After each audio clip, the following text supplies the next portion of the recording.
अभी कुछ देर पहले एक देव जो खुद को खुदा कहता है, उसने पूरे जजीरे के तमाम इंसानों को खत्म कर दिया।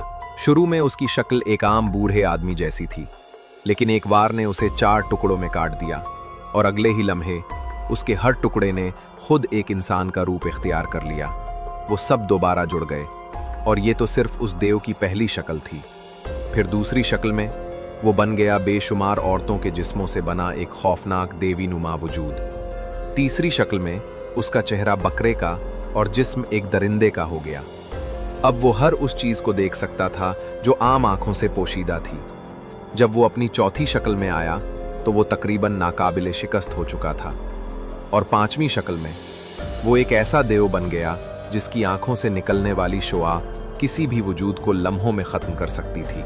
सवाल ये है, इतने ताकतवर दुश्मन के सामने क्या इंसान वाकई बच सकते हैं?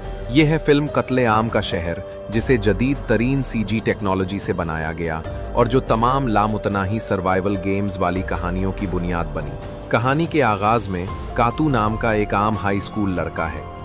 वो किसी को बचाने की कोशिश में मारा जाता है, मगर जब आंख खोलता है तो खुद को एक अजीब कमरे में पाता है जहां सब लोग पहले ही एक बार मर चुके हैं। कमरे के बीच में एक सियाह गेंद है जो उन्हें एक खौफनाक मिशन देती है।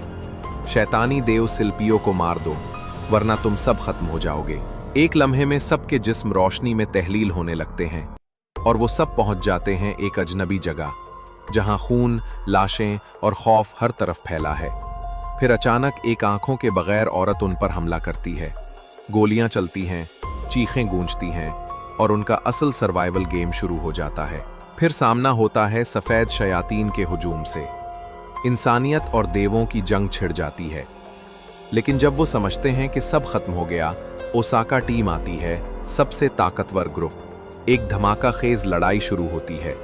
गोलियां, तलवारें, चीखें और मौत की एक खौफनाक खामोशी।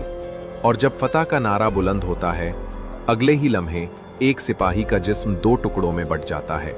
यह है कत्ले-आम का शहर, एक ऐसी दुनिया जहां जिंदगी सिर्फ एक गेम है और हर सांस एक नया इम्तिहान।